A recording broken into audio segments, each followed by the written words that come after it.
friends, brothers and sisters, happy May Day to all of you.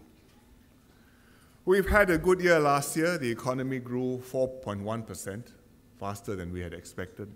Wages went up broadly, and especially for the lower income. And we've been upgrading our environment, improving Singapore, beautifying heartland estates like Jurong, where we now are.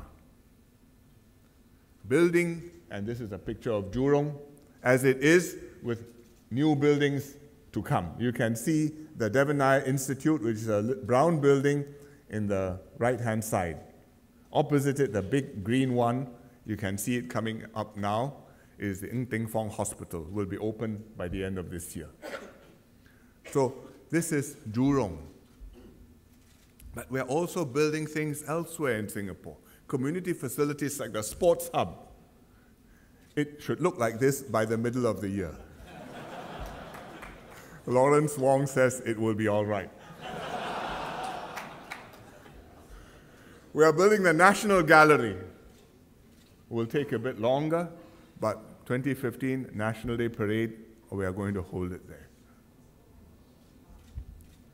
We are strengthening our social safety nets to give Singaporeans a sense of security and peace of mind, especially when it comes to housing, to healthcare, education. So I thank all the workers for working hard on this May Day. Singapore works because you do. And we will help every worker to achieve your best and climb higher peaks. And we will also make sure we have a good Singapore system so that it can make each person's effort count for more and our whole amount to more than the sum of our parts. When you work in Singapore, what you do is twice as effective, twice as valuable, and twice as rewarding. And one multiplier which enables us to work like this is tripartism, which we have painstakingly done over many years and is very difficult for any other country to duplicate. So I'd like to thank the generations of union leaders and union members who have contributed to today's success. And one special group of unionists is the pioneer generation, the first generation of leaders in the 1950s, 60s, 70s, who defeated the pro-communists in SATU. The young ones among you may not remember, but SATU. SATU means the Singapore Association of Trade Unions. They were the pro-communist group, and the NTUC, in the NTUC, the non-communist leaders, fought them to win the hearts and minds of the workers and the confidence of the workers and the trust of the workers to assume NTUC's leadership role today. Nobody appointed the NTUC. They fought for this right to represent Singapore workers, and they won it. These PG unionists convinced workers to abandon the old model of lose-lose confrontation, strikes, protests, sit-ins, riots, turbulence. Give that up. Embrace a new model of tripartite labor relations, win-win cooperation. They rallied support for us to open up our economy to foreign investments and to create good jobs for workers. And they worked with the political leaders to set Singapore on the path to development and to change the lives of workers for the better permanently. Many of these were not just unionists, but MPs and national leaders too, like Devan Nair, Mahmud Awang, Ho Si Beng, P. Govindasamy, and many others. Some have already passed on. I'm glad that several of our pioneers are here today. And I see Brother Tan Soon Yam, FDAWU, who was a founding member of the FDAWU and helped to manage the retrenchments at the NAFI stores when British forces withdrew in 1967. I think many of you may not know what NAFI stores are. Navy Air Armed Forces Institutes, NAAFI. And they used to provide goods, retail products, cinemas, to the British servicemen when they were in Singapore. Big employer. So when the British left, these people were left with no jobs, and we had to find new jobs for them. And leaders like Sun Yam help to take care of them, reassure them, and find them new ways to make a living. He also fought politically because he persuaded hotel workers from the pro-communist unions to leave the pro-communist unions, join the FDAWU, and made FDAWU dominant to represent almost all the gazetted hotels in Singapore. Oscar Olivero, UTES, Union of Telecom Employees. When SATU broke off from NTUC, he actively lobbied unions to leave SATU, join NTUC. Then, this was early 1960s. In the late 1960s, after we became independent, we passed the Employment Act. He persuaded workers to support the act and to understand that this is going to help Singapore attract investments and therefore help workers to get good jobs. And for many years, he was president of NTUC, starting in 1985 in the middle of a deep recession and working with the government, helping the economy to recover over a decade of growth and prosperity. Abdul Rahman Mahbub, UPage today, previously was a PUB staff union. And he rose from shop steward in the City Council Staff Union to be the founding president of UPage, and rallied workers to support the corporatization of PUB's electricity and gas departments. My script says in 1995, but actually we started in 1995, and for 10 years we were still working at this project because it was a very complicated project, very unsettling for workers, a lot of difficult decisions to be made, some retrenchments, many restructurings, and he offered valuable advice and support during this long process with his colleagues in UPage, including the late brother Nityanandan. And today we have a good, healthy electricity industry, a reliable electricity supply, affordable prices, and good jobs for the workers in UPage. Mr. Edwin Neto, Singapore Teachers Union. He retrained white-collar workers from the British bases when the British left to take on blue-collar jobs in Jurong. Foremen, supervisors. He trained the union leaders in NTUC. And when there were disputes, he helped the unions prepare cases for arbitration. So these are the pioneer generation union leaders and their stories, which we should honor and respect, and especially on May Day. We salute you.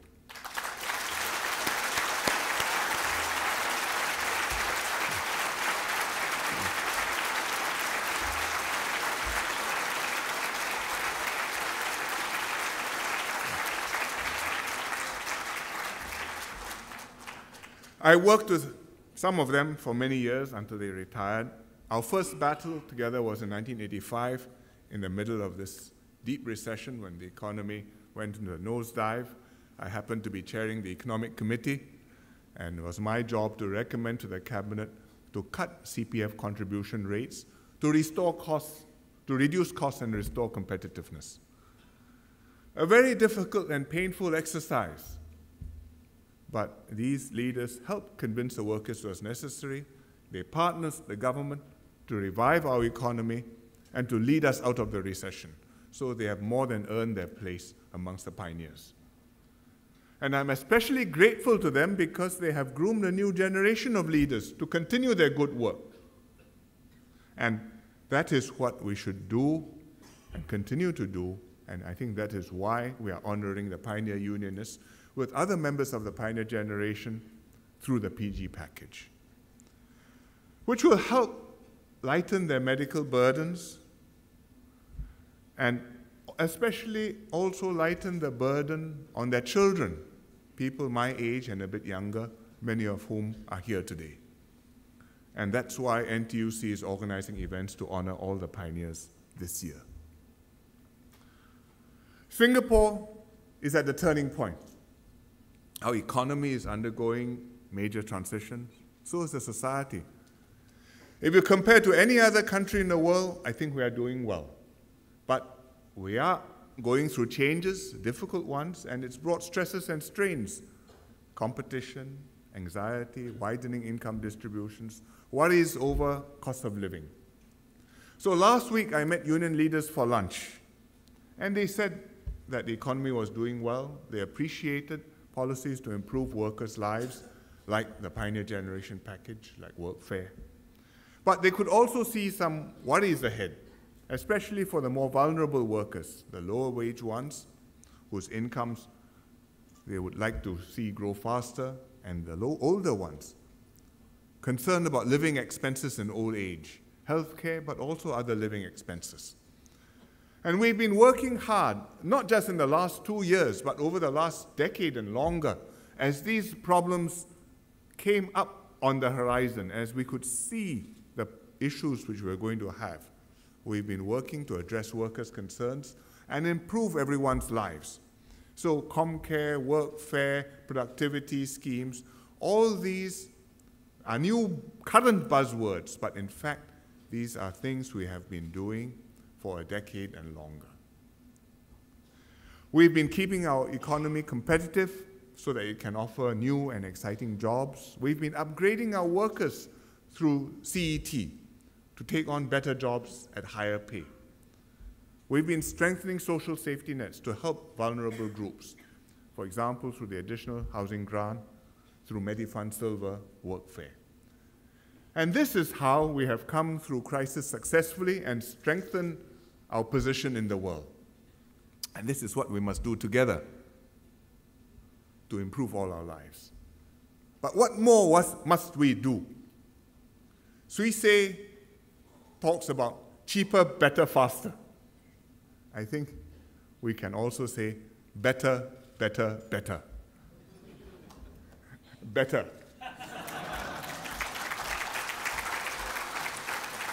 Better workers, better jobs, better lives. Let's start with better workers. We have one of the best workforces in the world. Barry puts us #1, has done so for many years now, for quality of workforce. And companies also have that assessment. So I meet Rolls-Royce, which has a very good operation here in the Seletar Aviation Park. And they tell me that the workers in Singapore are as productive as their workers back in Derby, in England. We've trained there, we've worked with them, they know our quality, we know their quality. So we have good workers, we have a good workforce, but no lead is permanent, and the competition is relentless. In other countries, the workers are also trying to be cheaper, better, and faster. And it's not just in the poor developing economies, but even the mature developed ones too. And we have to know that, and we have to be conscious of it and respond to it. I talked to one PSA union leader, and he said it's very hard to get Singaporeans to operate cranes. So I was very happy to see we have a crane operator just now. It's as exciting as driving a racing car.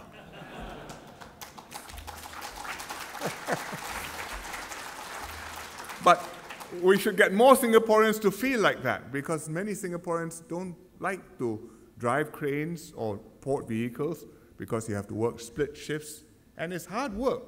You may have to be in the hot sun. So this unionist visited Hong Kong port recently, Hutch, and he found there the workers, Hong Kongers, working split shifts, going for training in their own time, own money, to upgrade themselves. I said, are they Hong Kongers? He says, yes. I said, why are they doing this? He asked the same question. And the answer? Because the Hong Kong workers can see millions of other workers nearby ready to take their job. So if you don't do this, somebody else will do this. They don't have to come to Hong Kong. They set up in Shekou. It's close enough. They are in Shanghai. It's big enough. They are in Hong Kong. You have to work hard enough. In fact, if you're in Singapore, we also have to work quite hard.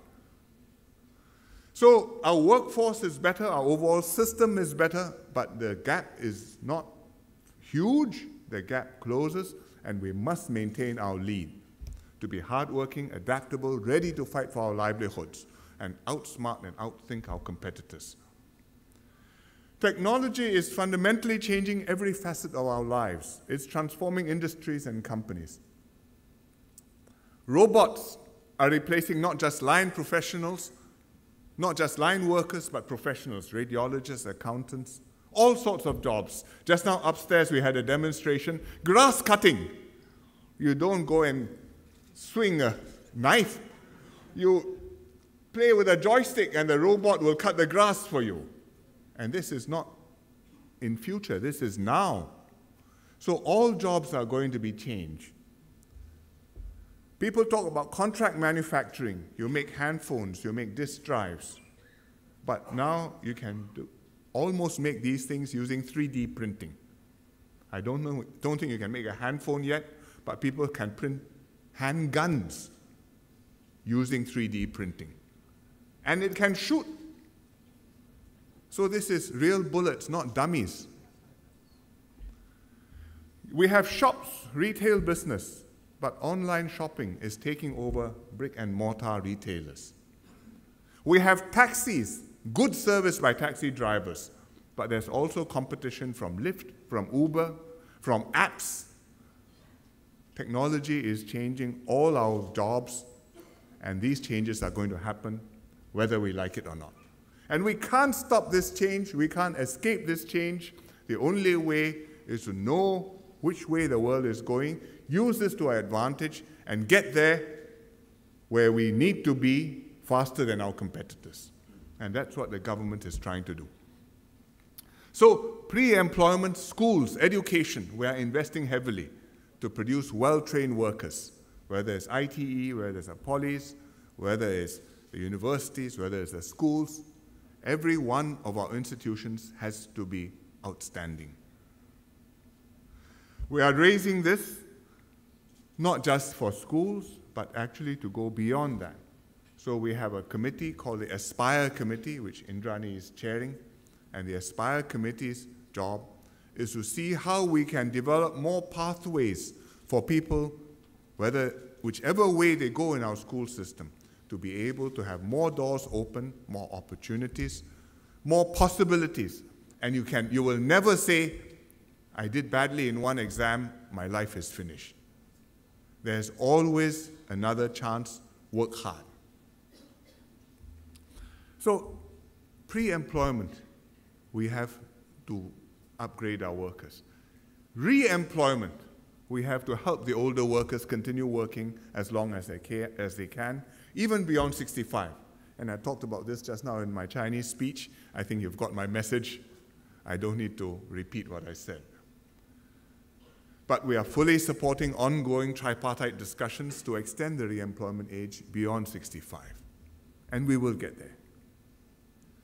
During employment, we are focusing on promoting CET for people already working. And knowledge is becoming obsolete more quickly. It's critical that you keep on updating yourself and reloading firmware. When you have an iPhone, the apps, every few days, new updates, new upgrades, old bugs fixed, new capabilities. Better have the latest one. When you're a worker, we better have the latest firmware in our brains also. You have the wrong firmware, it has a bug inside it, we have a problem. So we have to upgrade this and continue to upgrade this. And we've been working on this for some time with good results. But we were confident we could do even better, putting together E2I in 2 good campuses with training providers, career counselors, classrooms, under one roof. Then the workers can find the relevant trainer, the trainers can work with the workers, develop relevant courses, and we can do job matching, career development services, and workers can get advice on managing their careers. And that's why, although CET has been operating now for, I think, 10 years, we have decided to build these 2 campuses. The East Campus operated by WDA and the West Campus operated by E2I. And the government is funding these 2 campuses. We are paying for it $300 million. But I think it's money well spent. So that's why today I'm very happy before coming in for this rally, upstairs, we launched this Devan Nair Institute for Employment and Employability. It looks a handsome building. But it's not just the building, it's what's inside it, offering services, catering to different skills and workers. I had a mini tour around earlier. I was very impressed with the facilities, with the courses being offered, with the passion of the E2I staff, and also with the confidence and the success of the graduates of E2I, people who have come, people who have taken the courses, gone on, found new jobs, got better pay, and come back to tell their story. So it's fitting that this institute is named after Mr. Devan Nair. He was one of our pioneer union leaders who built up the non-communist union movement, served as SecGen for many years, and was pivotal in forging a united and forward-looking labor movement. This institute is a good way to honor Mr. Nair's spirit and contributions. As a teacher and a unionist, he started life as a teacher, he became a unionist, and as a unionist, his passion as a teacher continued. And I'm very happy that his son Janadas and his daughter-in-law Geraldine are here today.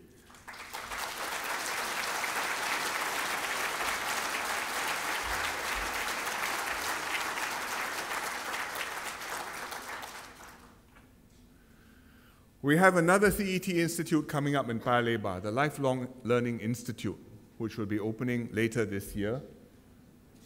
This is the Lifelong Learning Institute. You will not imagine that it's a workers' training institute, but that's what we mean when we say every institute is a good institute. These two institutes reflect our commitment to investing in our workers, help you to improve your skills, and stay employable. So I strongly encourage you, take full advantage of these facilities, these services. Go. I asked one lady just now, why did you come for the course? She said she was working, she wanted to upgrade herself, the union recommended her, she came. I said, did you pay? She said, no, this course was free. Couple of days, she gained confidence, she's found a better job. I spoke to her, I would have hired her too.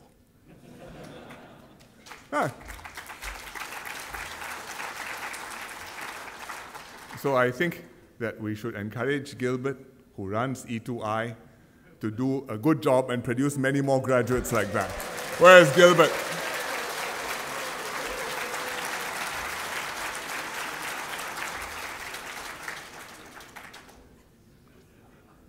So we can't tell our competition to go away. They want to eat our lunch, we know that.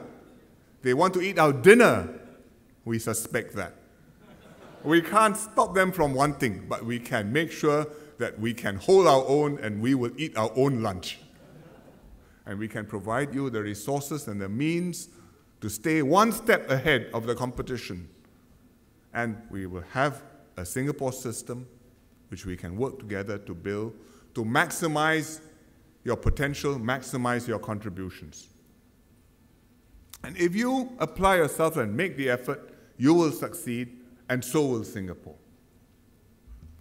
So developing better workers is one way to create better lives. But the second way is to create better jobs, to raise the value of your work, the dignity of your work. And work is better than any social safety net we can craft, and is better than any social transfer that we can arrange. We will have social safety nets. We do have social transfers. We have workfare, we have unemployment arrangements, benefits through the unions, through the workers. We have MediShield Life coming. But the best thing is you have a job, you have assurance for the future. And that means we've got to keep our economy strong, open, developing better companies, staying connected to the world. It's how we have become a successful city. It's how we have maintained ourselves cosmopolitan, welcoming, having a hinterland wider than our physical borders. If we were confined just to the island of Singapore, I think we would be a tiny country.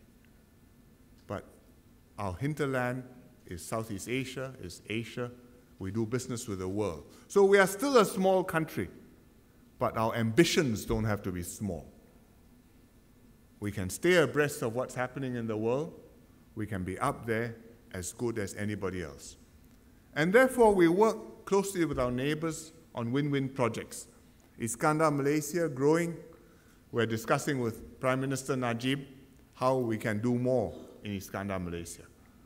In Vietnam, we have the Vietnam-Singapore Industrial Park, thriving. First one was near Ho Chi Minh City. Now, the last trip I was in Vietnam, I broke ground for the 5th Vietnam-Singapore Industrial Park, which is in Quang Ngai Province, somewhere in the middle of Vietnam. Not so well known, but we hope in time as successful.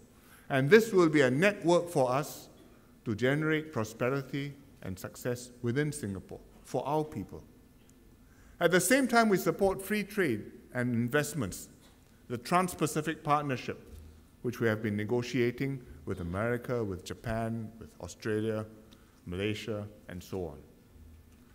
We have an EU-Singapore Free Trade Agreement, almost done, which will expand our export markets and attract more investments here. So we want a strong economy in order for us to have good lives for our people. Welcoming talent to live, work, or play here, and acknowledging that staying open brings us stresses and strains. We have to manage all these problems which come, and slowing down foreign worker inflow, introducing fair consideration framework, but we must not send the wrong signal that Singapore doesn't welcome investments or that we're turning away talent. We want to do well, we are doing well for our people. The best way to do that is by being open, big-hearted, confident. We compete, we can win. We are not afraid. So that is what we must do. That's what we have to do together. And I hope you'll understand this and help us to keep Singapore a good and a productive place for business. We are attracting good investments to Singapore. Different from the sorts we used to get before, but good investments. Higher skilled, knowledge-intensive, innovation-driven. I go to these new projects from time to time when I can. And last year, I went to one interesting one, Lucasfilm. And this is not a scene from Star Wars. It looks like a sandcrawler, but it's actually, and it's called a sandcrawler, but it's actually Lucasfilm's office in Singapore at Buona Vista, 1 North. Lucasfilm produces not just Star Wars movies, but also many other movies now using digital animation and special effects. And they could have put this building anywhere in the world because you just have a broadband fiber, you connect to San Francisco, and you can do business. But they chose Singapore because we have an international talent base, because we have good infrastructure, because we have creative minds with the right skills to create amazing special effects. I visited them at the Sandcrawler in January, and I met some of the people, many Singaporeans as well as artists, animators, special effects, experts from over the world. And this is the team. I told them you should do a special effect on this team. I didn't bring it to you, but they sent it to me, and the special effect showed the front row still there. Behind, a huge wave was coming to meet us from the next movie. So it's fascinating work, and they were all excited to be there. So we also must upgrade ourselves in order to be up there with those companies and to get those jobs. And our local companies also must upgrade themselves to be there. We are helping them to raise their productivity. They've been doing so for some time, and there are many schemes available. There are so many acronyms that we lose count. PIC, Productivity Improvement Credit, or Incentive Credit. Innovation Credit. Capability Development Grant. Tax incentives. Inclusive Growth Program. You name it, we have it. The schemes are there, the effects are there. And upstairs, when I went around, they showed me some of the ways you have been using the schemes. Instead of having the expert stir the kway teow, you have a machine spin and spin and spin and spin, and there's a paddle inside which stirs the kway teow around. When it's ready, the kway teow pours out by itself. You just have to sit there and eat it. And many other gadgets and devices and techniques in order to upgrade the way SMEs can operate, in order to make them more productive, more profitable, and so they can offer better jobs for their workers. I think the SMEs understand this. They are beginning to take full advantage of this, and we will continue to support them to the maximum in order to be able to succeed in this very difficult job.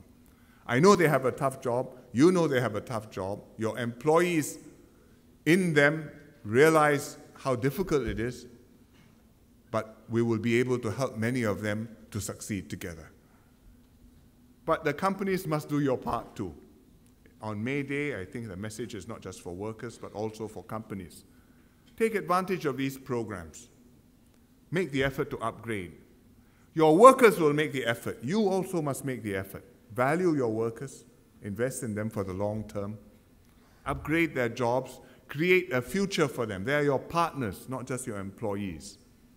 And share the fruits of the success with them, with the community, and strengthen the society we all belong to. Many companies have done this. One example is Function Mold and Precision Engineering, which produces molds for making consumer goods, handphones, computer casings. They decided to automate their production to lower costs, and we subsidize them with our schemes, and it has worked. So what they do is making the molds and components, the tooling is now done by a robot. So you see the person controlling the robot using the remote control, and the robot picks the right cutting tools to design the mold according to spec. And the robot moves faster than a human being. It makes fewer mistakes, and the tool room needs less manpower. And so, as a result, the company can take on more complex jobs which pay better and make molds not just for simple things, but even molds for contact lenses, products for aerospace, for medical technology. And I think what you will be most interested to know, workers enjoy better hours and more exciting opportunities. So with better workers and better jobs, I think we can enjoy better lives and higher incomes and living standards and an upgraded living environment, whether in Jurong East, whether in Paya Lebar, and good public services, education, healthcare, transport, and stronger social safety nets. So my government is going to do all we can to improve Singaporeans' lives. It's what drove our predecessors to fight for Singapore, to fight the communists, to work, to build Singapore up with the pioneer generation. It's why we will continue to invest in our future and create a tomorrow that's better today. And the unions, you are in the middle of this. Fighting for the interests of workers, persuading them to support policies and embrace change which will benefit you, and working with the government and employers to take Singapore forward. So we have to strengthen the unions to play this role. You have 800,000 members now. The profile is changing. 1/3 are PMEs, 10% are students today, workers of tomorrow. Some of them were performing on stage just now. And there's a workforce which is changing very rapidly. Today, already 30% are going to our state universities. But if you count other universities, other pathways, half our students get some kind of a university degree. And more of our people will be PMEs. By 2030, 2/3 will be PMEs. So there'll be more PMEs than there'll be rank and file or blue-collar workers. And there'll be more older workers. So you've got to respond to these changes, to understand the PMEs' needs, represent the PMEs, help the older workers to adjust, and build trust with the new generation. The government will continue to help the unions to do this, keeping our legislation up to date. We're amending keeping legislation up to date, like the Employment Act, the Industrial Relations Act, the Retirement and Re-employment Act, and encouraging employers to partner unions every step of the way. But unions must also renew yourself, and this is an area where we can learn from the pioneers. They were passionate leaders, they served a long time, but at the same time they groomed their successors well and carried out smooth and timely leadership transitions. So today we have capable leaders taking the union forward. But it carries on, and we have to keep on with this renewal. And I'm glad to see that many union leaders are making way for new blood at 62, retaining their links as advisors, as mentors, as emeritus presidents. I think these are ways we can renew ourselves and keep on tapping on the wisdom of the older generation. And that's why today we have got a good young team in charge. NTUC has 4 new ASGs: Patrick, Yogwat Kwang, Anhin Ki, Zainal Sapari. They are young, but they've proved themselves. They are passionate about their roles. Please give them your support.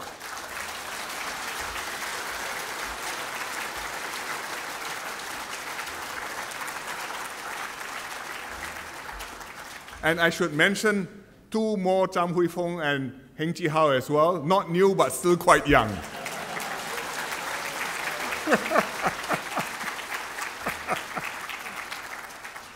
So we are small in size, but we are strong in unity. We are not perfect, but we are doing our best and doing better than most.